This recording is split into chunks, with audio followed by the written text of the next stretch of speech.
how are you, folks? Jason Horowitz, glad to be with you on the Toyota College Football Preview, exclusively here on CBSSports.com. Each and every week, breaking down the most important games, each and every game, an individual segment. This time, it's the only Week 1 game matching two AP Top 25s against each other. Number 15, Tennessee, at 12th ranked Cal, and it's a revenge game. And for more, we bring in Spencer Tillman joining us from Houston. And Spencer, Tennessee embarrassed Cal last year in the first game of the season. That was at Neyland Stadium, though, in Knoxville. How much of a factor will that play in this game?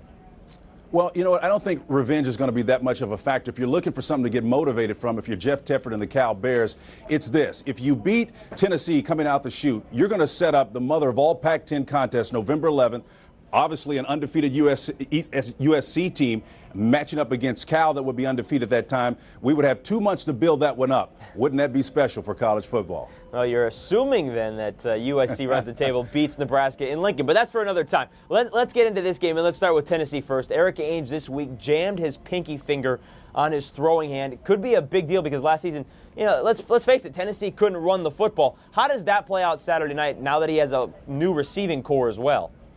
All the word I'm getting, he's going to be fine with the hand. But I will say this as an aside, injuries are going to be problematic for Eric Ainge. We need to keep an eye on that. He spent the last 2 weeks of spring ball sitting next to David Cutcliffe trying to figure out how he did things upstairs because of some issues with his knee. So he'll be fine as far as the pinky is concerned. He'll be ready to play. But I think this Tennessee team needs to be really concerned about the defensive side of things. For the first time in a long time, they don't have the marquee names up front defensively. John Chavis, the defensive coordinator, will always mount a pretty good defensive unit. They'll be aggressive, but they need to be concerned about this prolific offense they're going to face in Cal. Well, with that situation, then that'll really help Justin Forsett, who's taken over from Marshawn Lynch, but has proven he can run the football. But they in Cal, the Golden Bears, they do have one player who I think maybe the best player on the field comes Saturday night. That's Deshaun Jackson. Will he be the difference maker in this ballgame?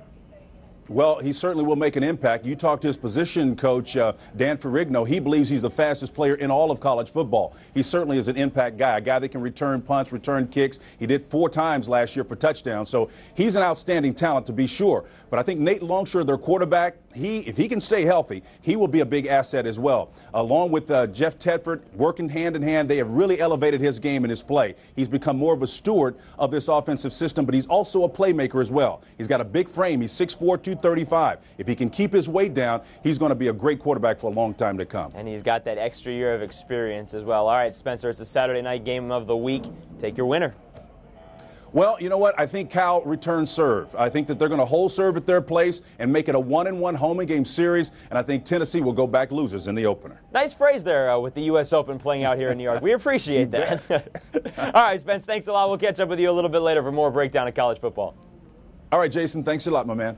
All right, folks, there you have it, a breakdown of Cal and Tennessee. The Vols won last season at Neyland Stadium. It was 35-18, folks. It wasn't that close, but Spencer, as you heard him say it, expects Cal to return the favor. For Spencer Tillman, I'm Jason Horowitz. For more on this game or the rest of college football week 1, stay right here on CBSSports.com. Take care.